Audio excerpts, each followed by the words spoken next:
The air tastes like iron and wheat. Someone coughs in the distance, a short, wet hack that carries across the flatness. A woman stands at a window, palm pressed to the glass, watching the horizon. There is no color there, only gradation. Beige earth to ochre sky to pale haze where the sun should be. A tractor sits idle in the yard, dusted over, already half buried. The engine hasn't turned in weeks. She does not move her hand. The dust finds its way in anyway, slipping beneath the sill, spreading across the floor in a fine gray powder that will cover the table, the bread, the children's beds. Outside, the wheat is gone. The soil, dark and rich only 5 years ago, now drifts like snow against the fence posts. A rabbit sprints past the house, panicked, moving south. She watches it disappear. The sky does not change. The silence is the sound of collapse, and it has been humming for months. This is April 1935.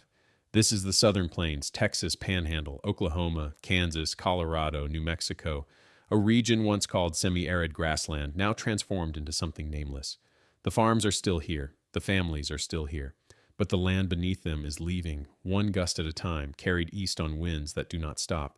A man steps out of his barn in Boise City, Oklahoma, shielding his eyes against light that seems to come from nowhere. He looks north. Clear sky. Warm. 80 degrees, maybe more. He wipes his face with a handkerchief that comes back brown. The ground beneath his boots is powder. He kneels, takes a handful of earth, lets it run between his fingers. It does not clump. It does not hold. It falls, becomes air, becomes part of the haze. He stands, turns back toward the house. The morning feels wrong. A decade earlier, this same field was unbroken prairie. Native grasses, blue stem, buffalo grass, grama, held the soil in place, roots reaching down 6 feet or more, anchoring moisture even through the dry months. Cattle grazed, the land sustained itself. Then came the Great War, and with it, demand. Wheat prices soared. Farmers poured onto the plains, drawn by promises of prosperity and land that seemed endless. Tractors replaced horses. Plows cut deeper, faster, wider. Between 1925 and 1930, farmland in the Llano Estacado tripled. 100 million acres of grassland, evolved over millennia to withstand drought and wind, were turned under in less than a generation. The prairie disappeared. In its place, rows of wheat stretching to the vanishing point, golden and trembling in the summer heat. It was beautiful. It was a mistake. The farmers did not know.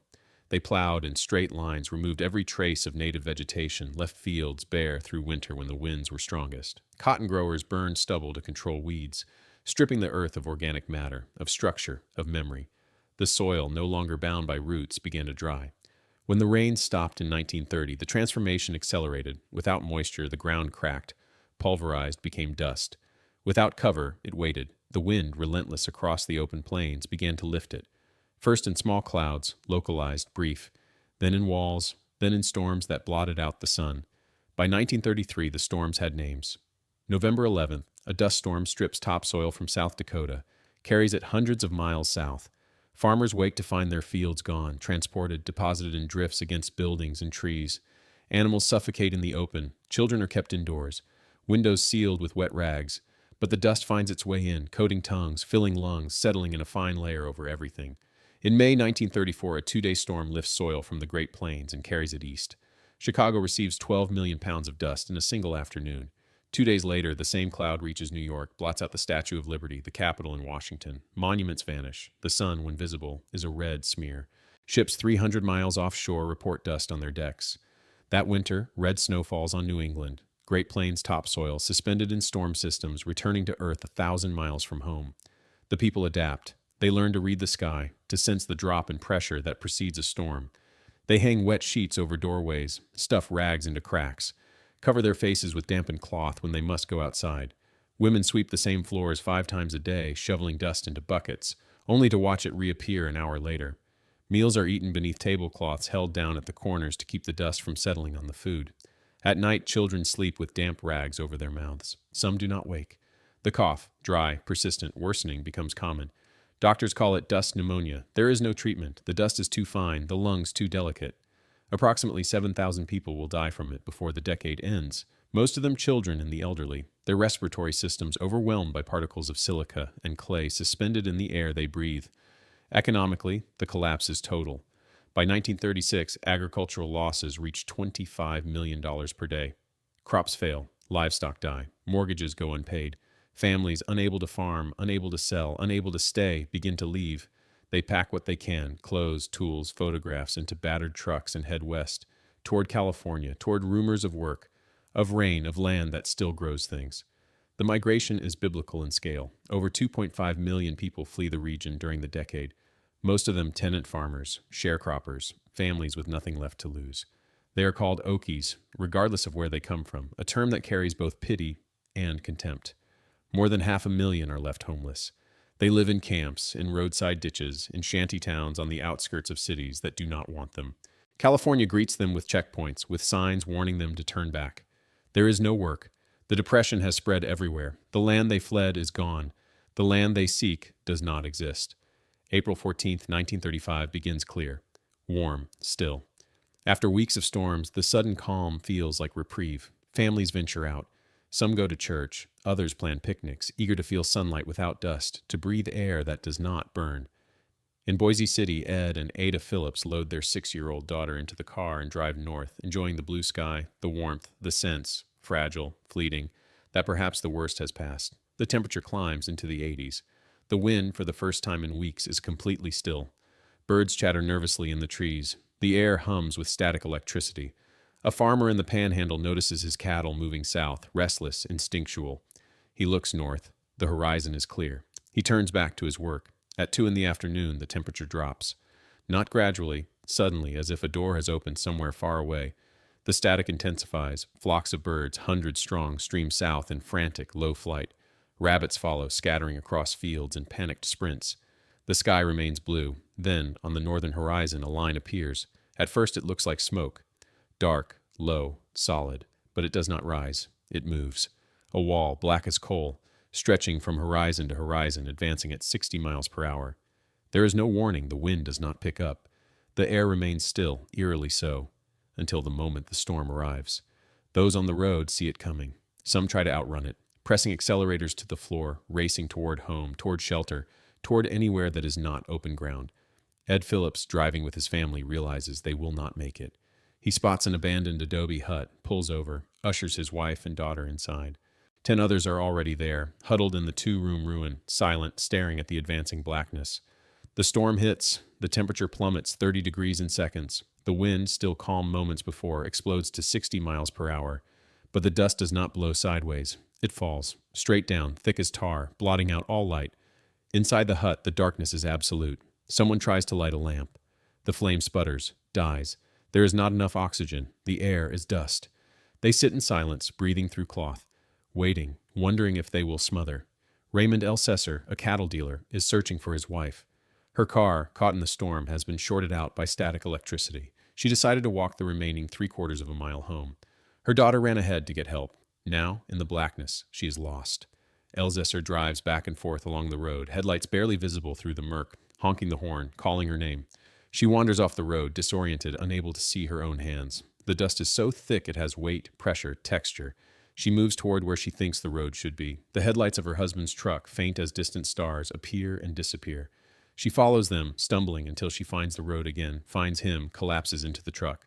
They drive home in silence, the storm roaring around them. In Beaver, Oklahoma, the storm arrives at 4 p.m. Amarillo, Texas, at 7:20 p.m. It sweeps south across the Panhandle, then curves east, a black blizzard that stretches 1,500 miles from the Dakotas to the Atlantic. Entire towns disappear. Fences vanish beneath drifts 20 feet high. Farm equipment is buried. Buildings are scoured by wind-driven particles of sand and soil. Paint stripped, wood polished, smooth. The dust penetrates everything: sealed homes, locked cars, buried cellars. It coats food, skin, furniture, lungs. People caught outside grope blindly for doorsteps, for fences, for anything solid. Some do not find them. Some are found later, suffocated, half buried in drifts.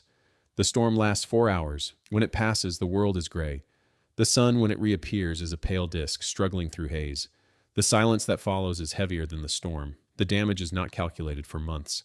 An estimated 300,000 tons of topsoil, displaced in a single afternoon, scattered across states, deposited in cities, rivers, oceans. 5 million acres of wheat, destroyed. Fields that took decades to cultivate are gone, eroded down to hardpan, to clay, to nothing. The economic toll is incalculable. The psychological toll is worse.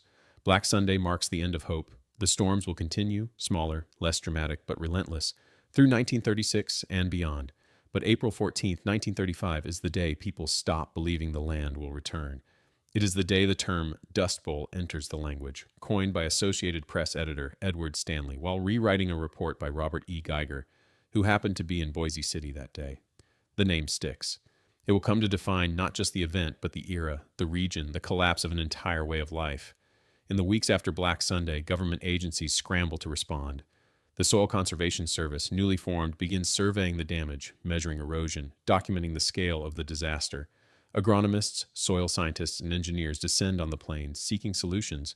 They find a landscape transformed. Rivers run thick with sediment, 40 times normal levels. Native plant species, once dominant, are decimated.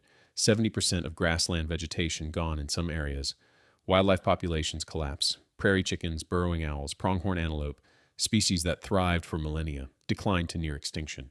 Invasive species move in. Russian thistle, tumbleweed, plants adapted to disturbance, to barrenness, to the new reality of the plains. The ecosystem, evolved over thousands of years, is unraveling. Farmers are taught new techniques: contour plowing, crop rotation, windbreaks, rows of trees planted perpendicular to prevailing winds designed to slow erosion, to hold moisture, to anchor the soil. The government pays farmers to plant grass, to leave fields fallow, to adopt practices that prioritize soil health over short-term yield. Some comply. Others, facing bankruptcy, facing hunger, continue to plow. The land they believe will recover. It has to. There is nowhere else to go. But the drought does not break. 1936 brings more storms, more losses, more families loading trucks and heading west. The exodus continues. By 1940, the population of the southern plains has dropped by nearly a third. Towns that once thrived are abandoned. Schools close. Churches stand empty. The land, stripped of people, stripped of soil, stripped of memory, becomes a monument to mismanagement. The children who survive carry the dust with them. They remember the darkness of Black Sunday, the taste of earth in every meal, the sound of their mother's broom scraping the same floor, endlessly, uselessly. They remember the cough, the funerals, the silence of neighbors who left in the night without saying goodbye. They remember the sun, red and distant, filtered through haze, and the way the wind never stopped, not for a single day, not for years. Some will write about it later, some will paint it, photograph it, film it, but nothing captures the weight of it, the relentlessness, the way the land, solid, dependable, eternal, simply dissolved and blew away. By the end of the decade, the rains return. Slowly, grudgingly, the plains begin to heal. Grass reappears in patches. Farmers, those who remain, cautiously plant again. The New Deal programs, soil conservation, financial aid, public works, provide structure, support, a framework for recovery, but the scars remain. Topsoil, once measured in feet, is now measured in inches. Fields that produced bumper crops in the 1920s struggle to support grazing cattle. The aquifer, tapped during the drought, begins a slow, irreversible decline. The people who return find a different place. The confidence, the optimism, the belief that the land could be bent to human will. Gone. They farm carefully now, aware of fragility, of limits, of the thin margin between prosperity and collapse. Decades later, scientists will study the Dust Bowl as a cautionary tale, a case study in ecological mismanagement, in the dangers of monoculture, of ignoring environmental limits in pursuit of profit. They will point to the plowing of native grasslands, the absence of conservation practices, the relentless expansion of agriculture into marginal lands. They will note the role of drought, yes, but emphasize that the disaster was largely human-made. The plains had survived droughts before, longer, more severe, without collapsing. The difference in the 1930s was the absence of the grasses that once held the soil in place. Remove the anchor, and the land becomes air. The lesson is simple. It is ignored repeatedly in different forms, in different places, across the decades that follow. In the 21st century, the Dust Bowl exists as memory, as archival footage, as sepia-toned photographs of families standing beside broken-down trucks, staring into the distance. The land has recovered, mostly. The towns that survived have prospered, some of them. But the population never returned to pre-Dust Bowl levels. The rural decline that began in the 1930s continues, a slow hemorrhage of people moving toward cities, toward coasts, toward places where water is abundant and soil stays in place. The farms that remain are larger, mechanized, reliant on irrigation drawn from aquifers that are draining faster than they refill. The wind still blows. The soil, thinner now, still lifts in storms. The memory of Black Sunday lingers, a ghost story told to children, a warning written in dust. There are no monuments, no plaques marking the exact spot where the storm hit, where families huddled in darkness, where the soil of the plains began its migration east. The adobe hut where Ed and Ada Phillips sheltered has long since collapsed, reclaimed by the earth it once protected them from. The fields they drove past that clear April morning are farmland again, green in spring, gold in summer, stubbled in fall. But beneath the surface, the topsoil is still thin. The aquifer is still falling. The grasses, replanted in some areas, struggle against invasive species, against the legacy of a century of plowing. The land remembers. It carries the dust in its bones, in its layers, in the way it shifts and settles with each passing storm. April 14th comes every year. The sky is sometimes clear, sometimes overcast. The wind is sometimes still. People go about their lives, planting, harvesting, driving to church, planning picnics. But those who know the history pause, glance north, remember the day the horizon turned black. They remember the temperature drop, the static, the birds streaming south. They remember the darkness that lasted 4 hours and changed everything. They remember that the land, however solid it seems, is only as stable as the choices made upon it. They remember that dust, once lifted, travels farther than anyone imagines, from the Dakotas to New York, from Texas to ships offshore. From 1935 to now, settling slowly, covering everything, still falling. The wind moves through abandoned towns, through empty schoolhouses, through fields where wheat once grew 10 feet high. It carries the scent of sage and diesel, of rain that never comes and rain that comes too late. It moves across the flatness, unbroken, relentless, the same wind that lifted the soil 80 years ago, that buried fences and smothered cattle and turned the sun red. It has not stopped. It will not stop. The plains were built by wind, shaped by wind, and when the grasses were removed, the wind reclaimed them, particle by particle, gust by gust, until what remained was not land but memory, not earth but air. The children who fled are gone now. The children who stayed are old. The children who come after know the story in pieces and fragments in the way their grandparents speak about dirt, about rain, about the year the sky fell. In an archive in Oklahoma, a photograph, a farmhouse half buried in a drift. A woman stands in the doorway, broom in hand, staring at the camera. Her expression is not fear, not anger, just exhaustion. The kind of exhaustion that comes from sweeping the same floor every day, knowing it will be covered again by morning. The kind that comes from planting crops that will not grow, from breathing air that tastes like failure, from watching neighbors disappear one by one, leaving behind empty houses and silent fields. She holds the broom loosely, as if she has forgotten why she picked it up. Behind her, the interior of the house is dark. The windows are covered. The dust has seeped in anyway, visible in the shafts of light that cut through cracks in the walls. She's not waiting for rescue. She's not waiting for rain. She's simply there, standing in the doorway, because there is nowhere else to be. Another photograph, a man and a boy walking through a field. The ground is cracked, hard, lifeless. The wheat is gone. In the distance, a fence is half buried, posts leaning at odd angles. The sky is pale, featureless. The man has his hand on the boy's shoulder. They are not looking at the camera. They are looking at the field, at the place where the crop should be, at the emptiness that stretches to the horizon. The boy is maybe 10 years old. He will remember this. He will remember the stillness, the heat, the way his father's hand felt heavy on his shoulder, the way the dust clung to his shoes and filled his socks and made every step feel like walking through sand. He will leave the plains eventually, most of them do, but he will carry this with him, the image of the empty field, the broken fence, the sky that offered no relief. He will carry it in his chest, in his breath, in the way he never fully trusts the ground beneath him. The storms, when they come now, are smaller, localized, brief, but they come. In 2011, a dust storm sweeps across the panhandle, visibility zero, highways closed, the sky turning the same ominous black that witnesses of 1935 described. In 2014, another. Climate scientists warned that rising temperatures, declining aquifer levels, and continued agricultural pressure could trigger another dust bowl, longer, more severe, less reversible. The land, they say, is fragile. It has always been fragile. The only thing that changed in the 1930s was the recognition of that fragility. And even that recognition faded slowly as the rains returned and the memory of dust became just that, a memory easy to ignore, easy to set aside in the pursuit of yield, of profit, of progress. There is a field in southwestern Kansas where the grass has been allowed to return. Native species planted by conservationists, roots reaching deep, holding the soil the way they did before the plows came. The field is small, a few hundred acres, surrounded by farmland. But when the wind blows, and it always blows, the grass bends, sways, recovers. The soil stays in place. The dust does not rise. It is a fragment of what the plains once were, a reminder of what they could be again, but it is only a fragment.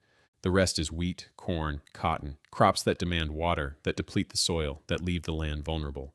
The lesson of the Dust Bowl, written in 7,000 deaths and 2.5 million displaced people and 850 million tons of lost topsoil, has been learned and forgotten, in cycles that mirror the droughts themselves. In the end, the story of the Dust Bowl is not a story of disaster. It is a story of choices: the choice to plow native grasses, the choice to plant monocultures, the choice to ignore warnings, to prioritize short-term gain over long-term sustainability, to believe that the land was infinite, that the soil would always regenerate, that the rain would always return. Those choices had consequences. They always do. The consequences in the 1930s were visible: black storms, buried towns, children coughing dust, families fleeing west. But the consequences continue, quieter now, in depleted aquifers, in thinning topsoil, in ecosystems that have never fully recovered. The land remembers, even when people forget. It remembers in the layers of sediment deposited far from home, in the absence of species that once thrived, in the way the wind still lifts the soil on dry days, carrying it east, always east, toward cities that do not know where it came from.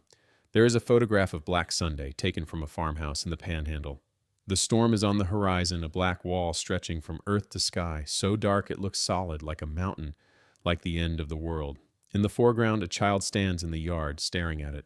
The child is small, perhaps 5 or 6, barefoot, wearing a thin dress.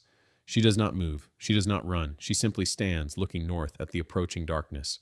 The photograph was taken moments before the storm hit. What happened next is not recorded: whether the child made it inside, whether she survived, whether she grew up to leave the plains or stayed, like her parents, sweeping dust from floors, planting crops that barely grew, living with the knowledge that the sky could turn black at any moment.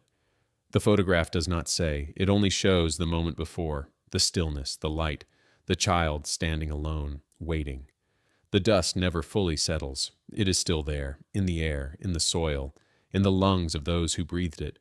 It is still traveling, lifted by storms, carried by wind, deposited in places that will never know its origin. It is still falling slowly, imperceptibly, a fine gray layer over everything. The Dust Bowl ended, officially, in the late 1930s, but the dust did not stop. It became part of the landscape, part of the atmosphere, part of the history of the plains and the people who tried to tame them. It became a reminder that some things, once broken, do not heal, that some choices, once made, cannot be undone, that the land, however vast, however patient, has limits, and when those limits are crossed, the land does not punish. It simply lets go, becomes air, becomes memory, becomes dust. The wind blows through the plains tonight. It moves across fields where wheat grows in careful rows, across towns where streetlights flicker and hum, across the empty foundations of houses that were abandoned 90 years ago. It carries the scent of rain that may or may not come, the sound of a tractor idling in the distance, the memory of a Sunday in April when the sky turned black and the world disappeared. It carries the voices of those who left and those who stayed, of children who coughed dust and never stopped, of women who swept floors that would never be clean, of men who stood in their fields and watched the soil blow away. The wind carries all of it, always has, always will, and the dust, fine as talc, soft as ash, rises with it, falls with it, settles and lifts and settles again. A slow migration that has no beginning and no end, only motion, only wind, only the endless hum of collapse, written in particles too small to see but too heavy to forget.